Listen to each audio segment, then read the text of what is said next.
you're the first person I'm meeting who was born in Alaska and then moved to Russia and today in the Middle East. What was the biggest surprise when you landed in the Middle East? And I said, Mike, we have big plans in the Middle East. Come join us. We'll do something crazy for you.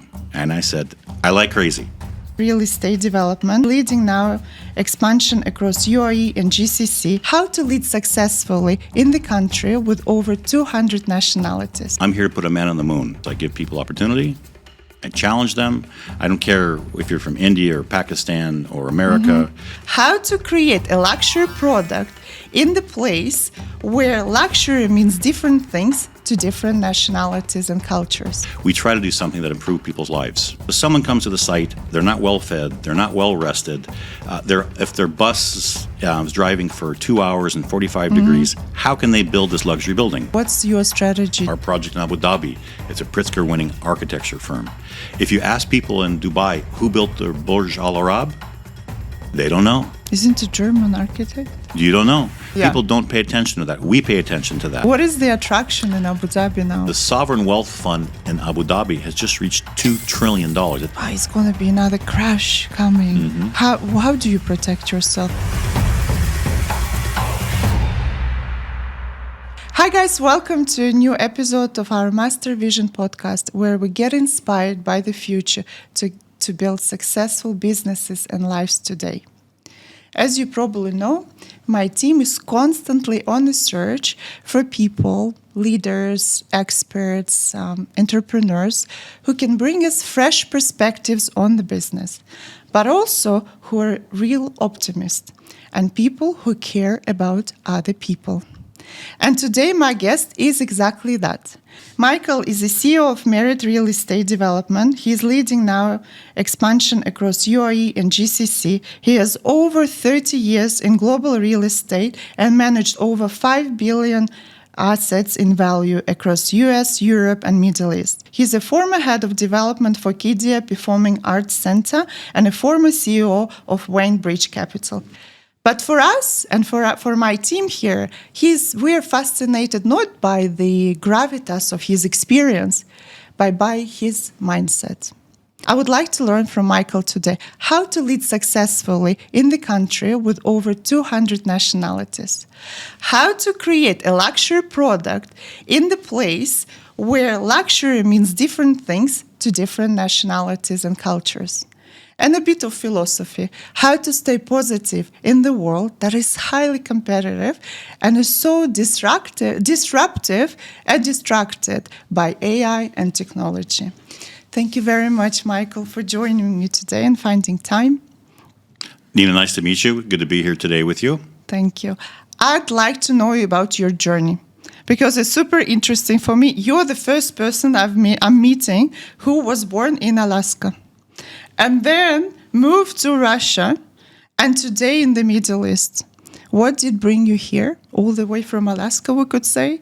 And what was the biggest surprise when you landed in the Middle East? Wow, well, that's a lot of questions, but I can start out that yes, I was born in Alaska. I am not a native Alaskan, but I was born there. My father was in the military, so I have a sister born in Germany, a brother born in Massachusetts, a sister born in New York, and then me finally being born in Alaska. So I think I grew up in a tradition of moving around and seeing different places.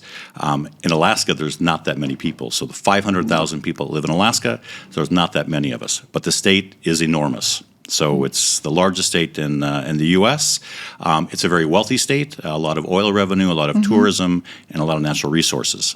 So it was a great place to grow up, wonderful schools, wonderful home community, and I've really enjoyed my time in Alaska. So moving from that beautiful community to Russia, in 90s you've said that was a different story, not like today. Why? Why did you choose that country? A part of it because of Alaska. I'm an ice hockey player, and I still play now in Dubai. Yeah. And the Soviets were always the best hockey players. So growing up as a young boy, I wanted to get over there. But I had a degree in political science with a specialty on the Soviet Union, which is another offset story. But I went on a foreign exchange program in Leningrad in 1990. It was still the Soviet Union. And from day one, I fell in love with what was going on there. It was an amazing country. It felt like I was living in America in the 1965s by the way people dressed. The cars were older, but the people were very nice. I from day one, I just loved what I saw. It was at the end of the Soviet Union, so there were scarcities in the shops. But I made some great friends over there that I still have today, and I ended up living there for almost about 25 years. Right. So it was an amazing time. I left Russia. You moved there approximately at the same time. Middle East. Now, all the way from that great country, Russia, to the Middle East now. And I think you've started at Saudi Arabia, correct? That's correct. So what was your biggest surprise? What did bring you here, and what was the biggest surprise? So what happened was that I had a business who had offices in Moscow and Vladivostok and Paris, London, and New York. And the majority of our investors were Russian-backed. You had to sell almost everything we had in Russia. And as the investors were not sure what to do, I told the guys, let me just go ahead and look at some other opportunities, and maybe I can bring you back into the fold. So I came to Dubai.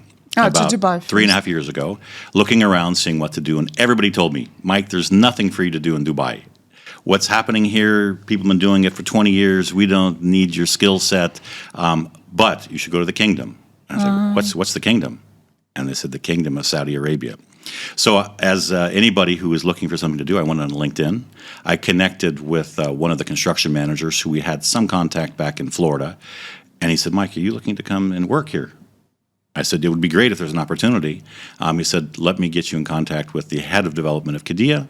Got onto a phone call with him. After about 20 minutes of a Zoom, I'm like, I think this guy's trying to sell me to come over there. And he said, Mike, I know what you're thinking. I'm trying to sell you. I am. Get your bags, come over, we need you. So it was a very quick move to Qiddiya. I was building a $2 billion performing arts center. And when I got the job, I said, where'd you see in my resume that I've done performing arts centers? I've done office, hotel, residential, retail. They said, we haven't, but it's the most complicated thing we have. Please take it over. So I went over. We had a great architect, Tom Wiscombe from LA, working on it, a great lead design consultant from Dubai, and they just needed a little bit of spark. So I came in. I was told, His Royal Highness wants this done and wants it done on time. And I said, okay, we'll do it. And I unfortunately only worked there for about 9 months. But the project is one of the, I think, the most successful projects for Qiddiya. We built up an amazing team of Saudis, a lot of people from Australia, New Zealand, South Africa, from UK. Great team. They're still together. I see them when they come to Dubai. And it was it. I was given this amazing opportunity to come to Merid. And they said, Mike, we have big plans in the Middle East. Come join us. And I said, guys, I'm really happy with what I'm doing in Saudi Arabia. I like what's going on here. I said, kind of whatever you can offer me, that probably Saudi Arabia can match it. And they said, well, let's do something crazy for you. And I said, I like crazy. So they gave me really one of those opportunities you can't give up on. I'm one of the 2 partners in Merid, and I'm very thankful to my partner for bringing me in and giving me this opportunity. And it's been amazing since I've been here. Now, just over 11 months. Right. Well, that's the biggest surprise. It's the opportunity you couldn't miss, right? I've had that twice in my life, and I've taken both of them. Nice, beautiful. You've mentioned different nationalities working in Saudi and Dubai also. So when you arrived here and you've seen, if we take, let's say, Russia, it's mainly still more or less, you could see the dominant culture there. Now here, I don't even know what culture is here. What is the dominant culture? Is there absolutely different nationalities and cultures? Now, when you arrived here, did it change your perspective on entrepreneurship or leadership with dealing with so many cultures, mindsets? I don't think so. I've traveled a lot. I mean, I've worked in many different markets, from the U.S. to France to England to Russia. Had some exposure to Chinese, working with them. So I don't think I've changed. I'm a pretty international guy. I lived in Russia. right? I'm from America. And a lot of those years were really good years. A lot of those years weren't good years. But somehow I was able to get along with the people that are there. And the way that I run my business is kind of the way I've run it for 25 years. I give people opportunity. I challenge them. I don't care if you're from India or Pakistan or America. You're given a task. If you can do it, you grow up the career ladder. And I think that everybody here was really open to that idea. And Merit, we continue to grow. And my principle is that I would rather grow my own people than bring people from the outside. And the people I bring from the outside, they start in a entry-level position most of the time. So it's a corporate culture. I guess it's part of my culture, part of my American culture of the American dream. I think that if you give people opportunity, they can either take it or not take it. But I usually give the opportunity. Right. And that's why probably in Merit you have the brand promise for people for life. So you really, what does it mean for people? How do you build? So in general, we believe that when we build a real estate project, we're not just building a building. We're creating an environment for the people who live in our building, the people who will work in our building, and the people who live around our building. So the project that we're building here in Dubai, this iconic residence, we believe it's going to uplift the entire area of Internet City and Media City. It's a pretty bold statement, but our building will probably be the most beautiful building that's there. People are going to want to take photographs around it. They're going to want to come into the Pininfarina Cafe. The kids are going to come in and want to photograph next to the Ferraris there. So it's one of these things. We're not an amusement park, but we definitely do things that people take notice of. And then even the people who are working on our construction site right now, we have a lot of workers that are there. We believe at Merit that it doesn't matter if you're the CEO or the laborer at the first position. You need to have a safe and comfortable work environment. So it's not just at one point in time. It's from the beginning to the end. We try to do something that improves people's lives. Right. So people is that central points for you, for everything what you do. Now, in terms of the understanding each other, English for most of us is not their first language. So how do you make sure construction workers or your office employees, they actually understand and they mean the same things? That's a good question. I had a negotiation a few days ago, and there were people speaking Russian English, Indian English, Arabic, Emirati English. But I was a source of truth because someone was on Zoom and they're like, Mike, what did he say? So I had to translate from English to English. So in general, I try to speak slowly. I don't know how it's coming over the podcast, but I try to speak slowly. I try to pronounce my words because I've lived internationally for a long time, and a big part of my career, of course, was in Russia, where if we were doing this in Russia, I would be speaking in Russian, which my Russian is fluent, but still it's somewhat of a stress for me to be speaking 45 minutes in Russian. I have to think about what I'm going to say. Here I don't think. But I do know that when I speak in English, I need to speak slowly and try to pronounce my words.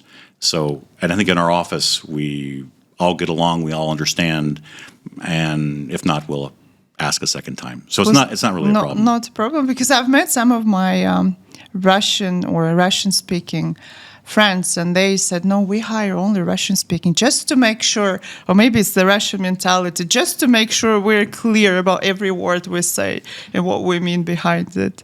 Well, here there's a big community, right? So if you want the best talent, right, you hire the best talent. They could be from Egypt. They could be from Saudi Arabia. Yeah. So we try to get the best.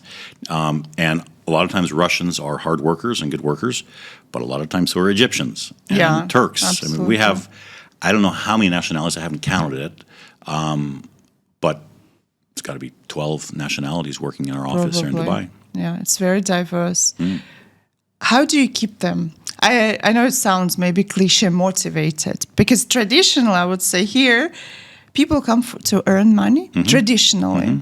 And I always felt this transit place, you come here, earn to support your family. And then the extra money always made a big difference. Now, what's your strategy? Do you keep them? How do you make them happy?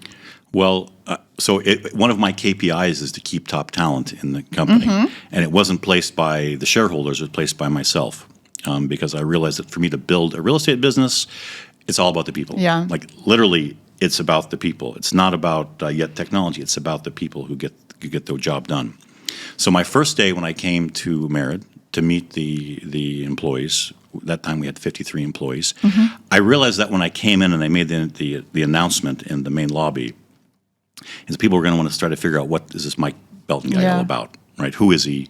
I'm sure they searched me on the internet. They looked at my LinkedIn page. But when I came in, I told them the story that it's always kind of resonates with me for many years. There was John F. Kennedy, the president of the U.S., goes to the Houston Space Center. This is back in the 1960s, walking around meeting people, and bumps into a janitor and says, "Sir, what do you do here?" The janitor looked at him and said, "I'm here to put a man on the moon." Yeah. I told that story to the people at Merit, and everybody from our accountant to our HR people to our lawyers, they are here to build a residential project that's going to be phenomenal. So I think that I try to lead that way. I go to the construction site often. I meet with the workers and talk to them, because if someone comes to the site, they're not well fed, they're not well rested. If their bus is driving for 2 hours and 45 degrees, how can they build this luxury building? Yeah. Answer is they can't. Yeah. So we spend time on trying to make sure that people understand that they're part of the process, not just here to make 1,500 dirhams per month. The other thing is that at Merit, we have a employees program that we offer when we build our buildings. So our employees are able to come in and get a substantial discount to buy residential. Why is that important? It's important for us because if someone has equity in the building, they're going to work a little bit harder. Of course. They're going to want to push that price up. They're going to want to find a better material. They're going to want to maybe go by the weekend and check out what our competitors are doing. So we want them to do that. And also, it's not a salary again. It's an investment. They're going to make probably 40, 50% on that investment. They're going to be able to get off of just getting a paycheck to be putting some money in the bank and investing in something else. So we do a lot for the employees to try to make them feel comfortable and to empower them.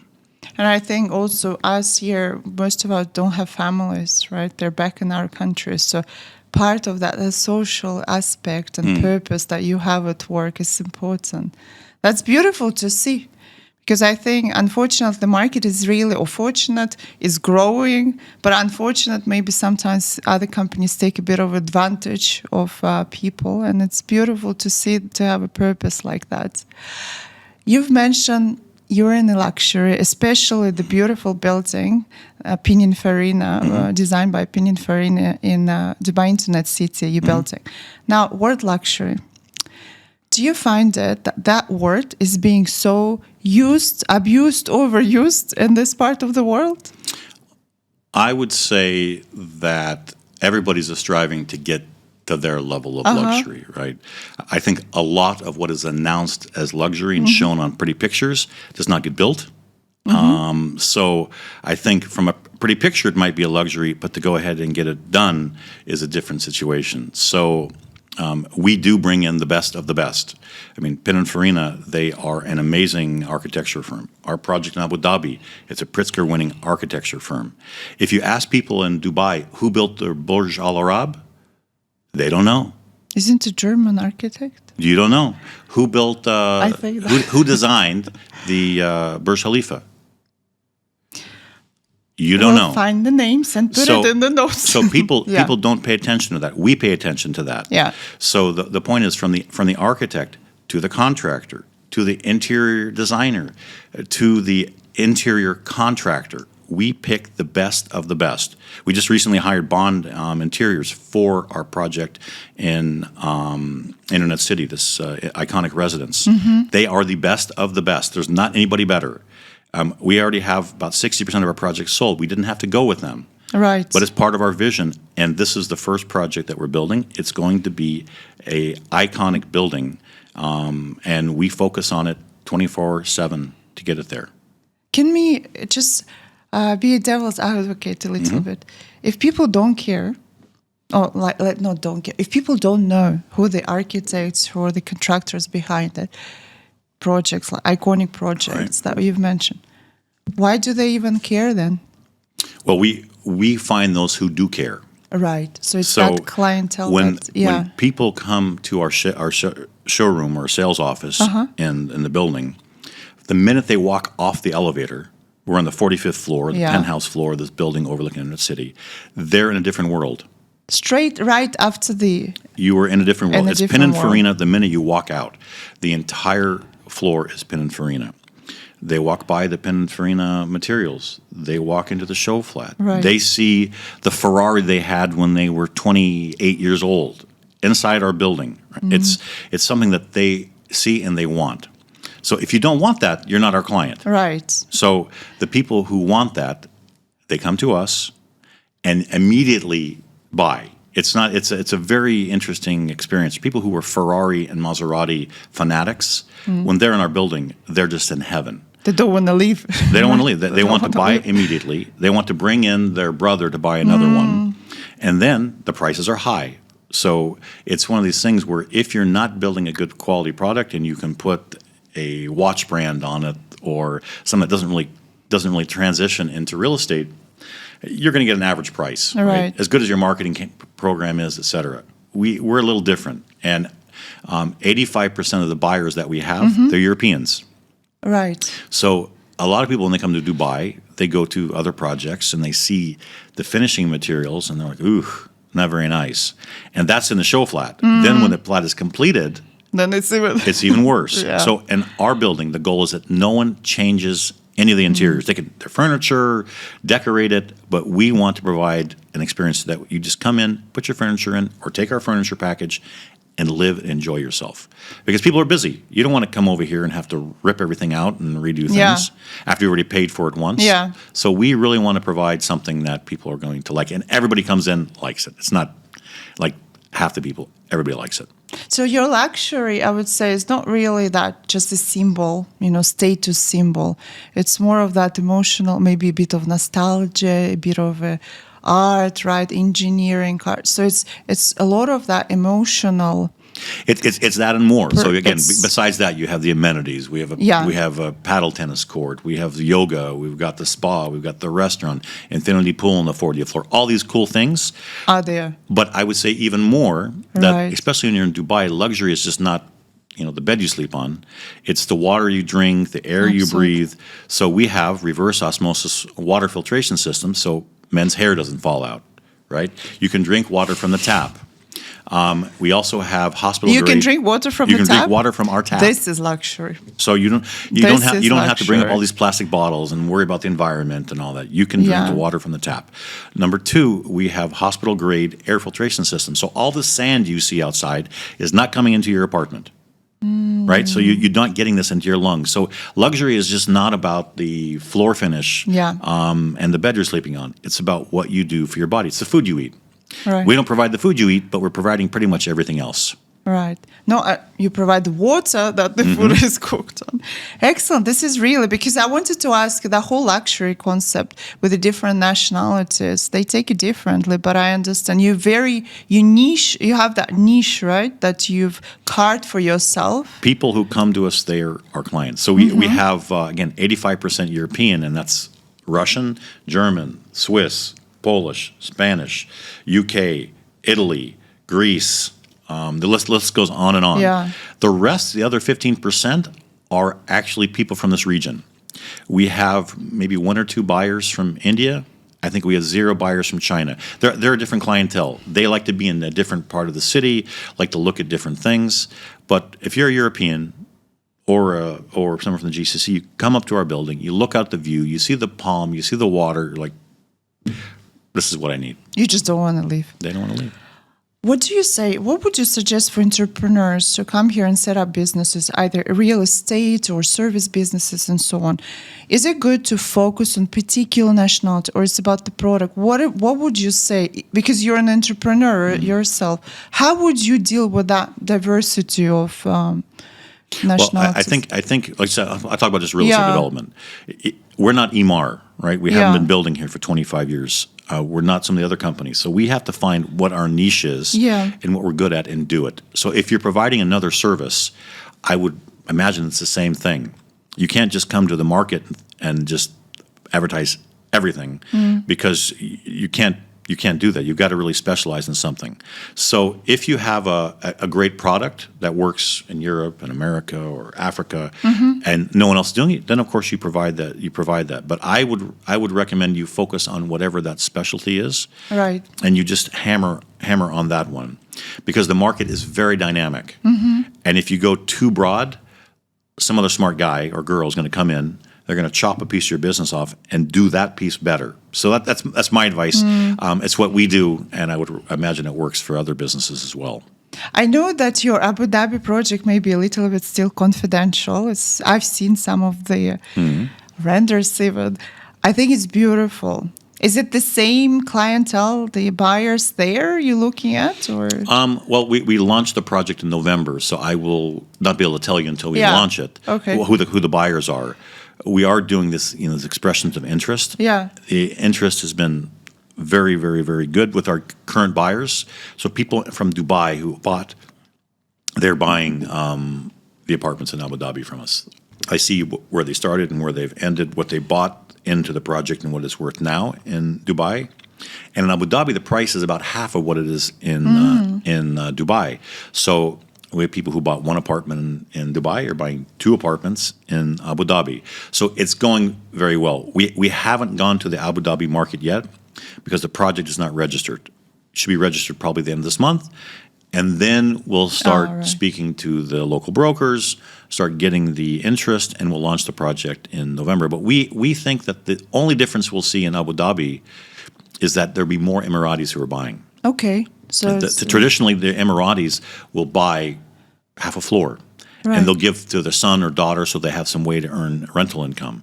So we think there'll be a lot more of that there than there is in Dubai. But the whole market in Abu Dhabi it's a different topic, but a very, very, very fascinating market. We spoke about diverse customers, diverse employees. I'd like to talk about investors now, because I know you have different investors. Are they from different parts of the world? So how Merid runs their business is that we usually will go and buy a piece of land. That's the cycle is we buy land, we hire architects to design it, we get it permitted with the city, we hire a general contractor to build it, and we manage the marketing, sales, and then it's basically do the same thing over and over again. So we always go and buy the land. We underwrite it to make sure there's no problems with it. Once we get the project designed, we go out and we look for co-investors. Right. So co-investors for us, a lot of them are from our previous business, right? So a lot of them are European investors. We're trying to actually attract more of the sovereign wealth and more of the local investors here in this region because they know the market better. Right. They can see the trends. You talk to some Emirati, and he's like, "Oh, I was so dumb. I didn't buy that property in Dubai Hills. It was offered for $1 million dirhams, and now it's worth 98 million dirhams." I know. So they're the ones who we would really like to tap into. And so on the investor side, we're, again, more active, I would say, with the investors in Abu Dhabi because we have a number of projects that we're doing there. The project in Iconic is fully funded, fully vested, and now we're just completing it. So when we come back and do our second project in Dubai, we'll also try to speak with the investors in DFC. So those new investors that your Emiratis and those the funds here, like, what are they looking for? Is it still quicker, higher returns? What is there specific about them? Well, there's 2 different levels of investors. One are these like strategic investors, people that will write a check for $20 million, and they want to be in the project from the beginning to the end. They're looking for 20 to 25% annual return on their money, 25% IRR. And then you have investors who are buying apartments. Well, some will come in the very early stages, they will buy it, and then they will flip it.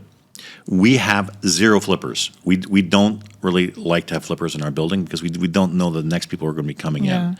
And the people, when we say we don't interview them, but when we show them, we ask them, why are you buying this?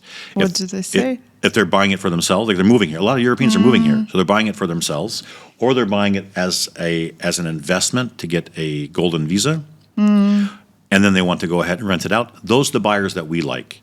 So we like them to get capital appreciation. And our project from the beginning to the end, it's usually a 35% capital appreciation. So you bought something for $1 million, let's say $1 million.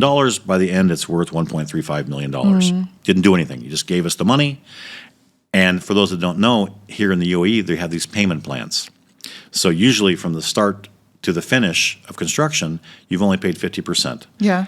But then it's split up into smaller payments over the period of construction. So if someone were to sell it at completion, they wouldn't be getting a 35% return. They'd be getting a 70% return because they only paid 50% of their money. Yeah. So these people are smaller checks. They're a little more speculative. And they've been a big part of the market here in Dubai. The only problem is that if you have too many of those people, when they smell the market going down, they all want to sell. Yeah. And that dumps prices. As a developer, we want to protect ourselves from that. Yeah. And that's what my next question wanted to, because we are dinosaurs here. We've seen ups and downs, and we know how skeptical we are. We said, it's going to be another crash coming. How do you protect yourself? And do you believe in that at all? So a lot of the articles that have come out in the last summer, I think over the summer, every third one of them is that the market is overheated and things are going to happen. Yeah, I used to read it all the time. I haven't But read. if you look at the statistics on the population growth, the continued population growth, the investment in infrastructure, I don't see it. I'm telling you, the amount of people that are moving here, they do not have enough housing for them. So in the past, people would buy and not live here. I think the Palm, and I live in Blue Waters, is 95% occupied. And the 5% that's not is someone went away for their vacation to miss the summer. So it's full. So I don't see that. The other thing, it's a topic that I bring up, is about new school enrollments. Yeah. So that's if a last hard year topic. the population grew by 3%, Yeah. new school enrollments grew by 8%. So people are moving here with kids. And to get your wife to move over here with a kid, you don't move them over for 6 months. Right, Yeah. you're making a big investment of your time and your family, and you don't want to uproot your kids and move them around. So, and these are only statistics in Dubai, 3%. Abu Dhabi is 7.5% last year. The population grew. So, in the last 10 years, the population grew 51%. How many people are there now? What do you think? Dubai is 4 million. What do you think? What do you think Abu Dhabi is? I would say a bit less than in Dubai. It's 4.1 million. I didn't know that. People don't know about Abu Dhabi. The population grew 51% in the last 10 years. Oh, wow. What is the attraction there? What is the main thing? I know that there was a time when people asked, what's the capital of the UAE? They would say, what? Dubai.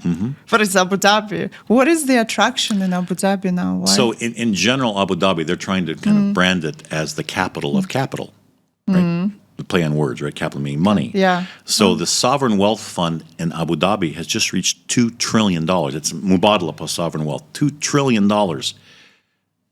You know who's the largest in the world? Who is the largest? Now UAE.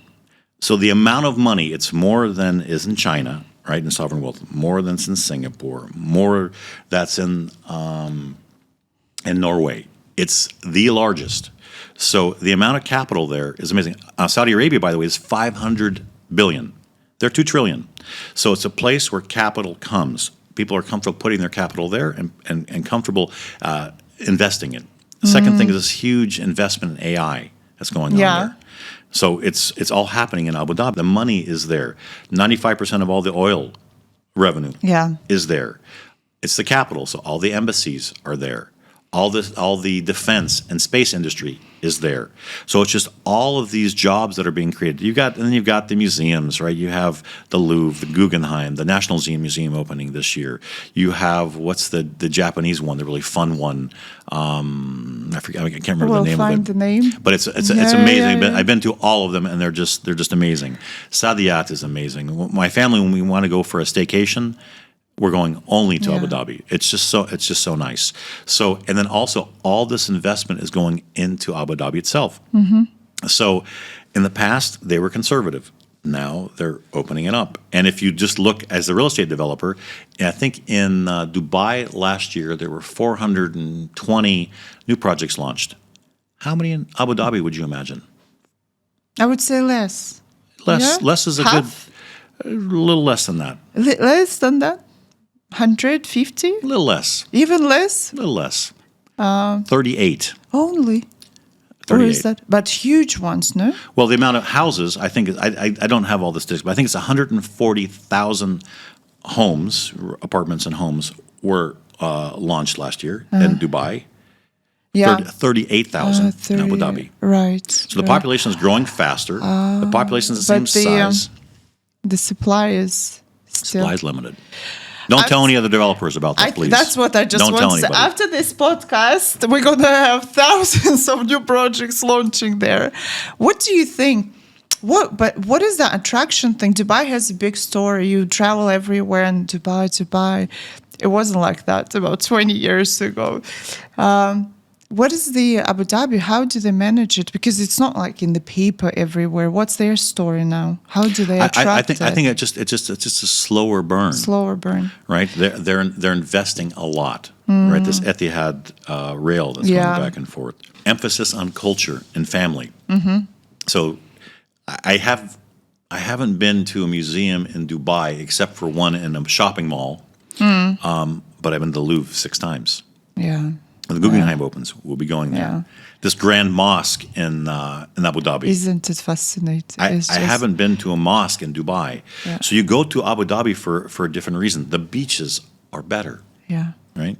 So I think, and before you go there, the restaurants are closing at 9. There was nothing to do. It's not like that anymore. Right. So I think it's attraction for families. There's more accessibility to schools. You can get a bigger house or apartment there for half the price. So for a lot of people, there's a push to go there. Right. They think Dubai. Yes, only Dubai. Go to Abu Dhabi, you're like, whew, this is nice. So for us people who's been living here for a long time, Abu Dhabi is like, it brings me that beauty of what we had here before, the cultural tradition. And I like they're a little bit more conservative. No, a little, they're more conservative, but I love it. The atmosphere, even when you walk in the shopping mall, it's a different feeling. It's quite sophisticated, I would say. But it's interesting that a lot of people investors haven't discovered it yet. What is with so about capital appreciation? I understand there's a lot of things. What about the rent market now there? In Abu Dhabi? Yeah, in Abu Dhabi. So the rents are, I think, about 80% of what they are in Dubai, but the purchase price is half. So what that means is that if your rate of return here is maybe 6, maybe 7, there it's 8 or 9 or 10. It's a better investment market for someone who wants to speculatively or wants to buy something and then go ahead and rent it out. Right. And I think what will happen is a lot of people will be moving there to do that. A lot of investors will be moving there to do that. So what it'll do is it'll push their sales prices up. It's a market. So if there's not a lot of supply and there's a lot of demand, the prices will go up. And we'll see that in Abu Dhabi. I think this year, 35%, the prices have gone up in Abu Dhabi. 35%. Dubai, about 10%, by the way. Interesting. And then the community there, before the community, because I understand it's divided into islands, right? What would be, you say, the best island to buy in? So again, I can't tell you where to buy. I can tell you where we bought. Okay. So we're a real estate developer, right? So we bought an island called Al Reem. Al Reem. Right. There's other islands. There's Yas Island. There's Saadiyat. There's Mari Island. There's the Corniche. So there are a number of islands in Abu Dhabi. Why do we buy in Al Reem? Because for us, it's going to be the new DIFC. ADGM have just taken over this piece of land, which ADGM is the Abu Dhabi Global Markets. So just like the DIFC, the Dubai National Financial Center, they are moving. Their headquarters are already there. Everybody who wants to invest needs to come there and needs to either get an apartment or needs to get office space. And it's literally, it's right in the middle of Abu Dhabi. So when you come in from Dubai, you'll stop at Yas, then you have Saadiyat, which is probably the gold standard, and then right across from Saadiyat, there's a bridge that brings you onto Al Reem. It's right in the middle, and it looks like a heart. So it's going to be rebranded as the heart of Abu Dhabi, and it's just one of these things you can just see it happening. It's surrounded by beautiful water. All the mangroves. It's just a beautiful place. And then there's already schools. There's parks. So Abu Dhabi, they do it a little bit differently, I think, than other Emirates. Is that they invest in the infrastructure first, set it up, get the road systems in place, and then they let the developers come in. And they're very careful also. They're considered. They're considered in their actions. Absolutely. So, They would rather do it right than do a lot of wrong. Yeah. So we deal with Aldar. They're our master developer in this project, and just met with the CEO and the chairman of Aldar 2 days ago, telling about their project, and they're super supportive. It took us a while to get the approvals from them for this site, not because they're difficult, because they want it done right. And they said, you guys have passed the test. Welcome to Abu Dhabi. and I think one word that is important there is reputation. I think they would rather not take your money if it spoils their reputation across all the businessmen and businesses there. Another thing is that in Dubai, there's about 280 developers. In Abu Dhabi, there's like 12. It's mind-blowing, the numbers. So for a new player on the market, you can establish yourself very quickly with the authorities, in this case Aldar or Modan, and they like seeing new faces. Here, you're just another number in the line. Right. What about all these headlines now? We heard about the skyrocketing property sales done in Abu Dhabi. Do you think it's the trend, or it's just a headline? Well, one-off thing. So all the money is there, right? Yeah. The majority of the money is there, $2 trillion. Do they have money to buy? Of course they do. So we saw, I think Aldar sold a villa for $108 or $103 million, the largest sale that they've ever had over there. Do I believe it? Of course I believe it. They're on the water, beautiful views. It has everything for your family. Why would you not want to live there? I love Abu Dhabi. I saw my friend on Instagram renting an apartment there, and she opens the door, the windows, and all she sees. I think she saw dolphins there, or it felt like it was. The beauty of it. Me, if I didn't have kids in the schools here, we would definitely move to Abu Dhabi. One tricky question, going back to your leadership and merit. Okay. I've seen you guys supporting sponsorship. Provide sponsorship to car racers, to football players, correct? To pedal players, to young architects. You have even your own or sponsored pedal court. These things, I understand as a brand strategist, what they add to the brand. Most of the investors, I would say, they don't, or would probably question that. No, it doesn't bring you direct sales. Why do you even do that? Why do you put so much money into supporting sport? Well, I think I have to break all of them out separately. Why? I mean, each one it's not just let's invest money, but it's different strategies. Paddle is a very easy one for us. We sponsor 8 professional paddle players, 2 of them in the top 10 in the world, and 3 of them in the top 20, and then the rest in the top 50. They're young, dynamic, good-looking guys who are in the most, I would say, growing sports industry in the world. And it's number 1 in UAE. So does it bring us direct sales? It does bring us direct sales. Oh, it does? It does. We're selling units out of our Club Paddle Edition. I mean, people there, they see the branding of us. And we have paddle players who've bought units. Right. Why would you put a paddle court on your property?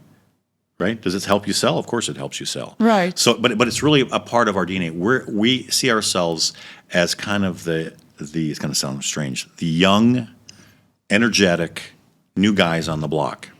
And paddle is exactly in line with that. It's exactly that. A race car driver, Ivan Itchikov, our race car driver for Lamborghini, he is married. I mean, he's this young, handsome guy that drives a Lamborghini going 200 miles an hour. And we do things with Pininfarina around cars. Yeah, I see the match. It also ties in. And people here like cars. Yeah. So it really works in there. Sponsoring young architects, well, it's kind of more like a civic responsibility of ours. We would hope that those architects learn from the Pininfarina Academy.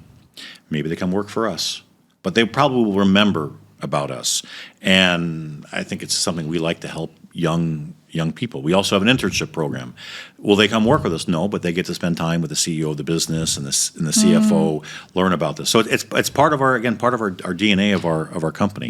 Does it bring direct sales? We're building a brand. Yeah. And if you build a brand, you have to do things which reinforce that brand. If you just come to the office at 9 and leave at 6 and you don't do anything else, there's no brand, there's no soul. So these are really a part of our internal DNA and soul of the company. Very long-term visionary thinking. You're a corporate leader, but with an entrepreneurial background, right? Mm-hmm. You had your own company that you've sold and made good money that you can retire. Does it clash with you on a daily basis as a leader? I'm still an entrepreneur. Even though I'm a CEO, our company, we have 70 people in it. We're not a company with 10,000 people, and I am just sitting in meeting after meeting after meeting. I do have a lot of meetings, but I am involved in not process, but getting things done. So, yeah, I've been a CEO for over 20 years. So this is what I do. I'm good with people. I like to talk with people. I like to work with people. I like to challenge people. I like to work with designers. But in my team, everybody's usually smarter than me in something. Our head of design construction is smarter than I am in design construction. Our CFO is better in numbers than I am. Our head of the commercial department, he's much better at negotiating than I am. Our head of sales is better than I am. Head of marketing is better than I am in marketing. But I know enough about every one of those things to push them in the right direction and prepare the plan how to move forward. So is that entrepreneurial? Is it managerial? It's probably something of both. It's a good But mix. I think every father is a businessman, right? You're right? Is it? Every father is a businessman. You get up in the morning to go make money for your family, right? You have to make decisions. You have to make choices. Some of them are tough choices, but you have to make them. So I don't run my business any different than maybe I run it different than my family, my wife. That's why I was thinking Pushes me a to little bit. ask this question or no. What about wives and mothers? No, so I think with I don't know if the question is about the family, but again, I think every man is a businessman in some way, shape, or form. You have limited resources, right? You have limited time, and you've got to spend your time and your resources in the most efficient way. If you're a good father and a good husband and a businessman, in the best way to get the best results. What about the future now? You've seen, I think it's the first time in my 40 plus years, I see the program where scientists, researchers cannot predict what will be in 10 years. Sometimes it excites me, sometimes I have fear. How do you feel about the future? So I'm now at the age where I had a lot of mentors when I was younger who I looked up to them when I was in my 20s and 30s. I saw how they dealt with technology. And these guys were amazing, right? Technology is very different back then, but they were very accepting and engaging to understand new technology. So I'm the same way. I like to try new things. I like to figure out how AI works. In our business, everything now is going from people doing it to bots doing it. Even finding new clients, right? You can go ahead and have a bot that's searching in 15 different languages and 24 hours a day in all the time zones looking for buyers. On the other side, you have the buyers' bots who are looking for projects that meet their clients. So now these bots are coming together. They speak to each other. Yeah. They say, are you a bot? He says, yes, I'm a bot. They go from English or whatever language into computer language, and they work out deals. So this is the way it's going to happen. I mean, these are the trends.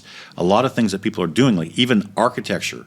You can go on to ChatGPT and you can say, please design me a building that looks like Pininfarina, that's 300 meters tall, this many units. It'll prepare you a building in 10 minutes.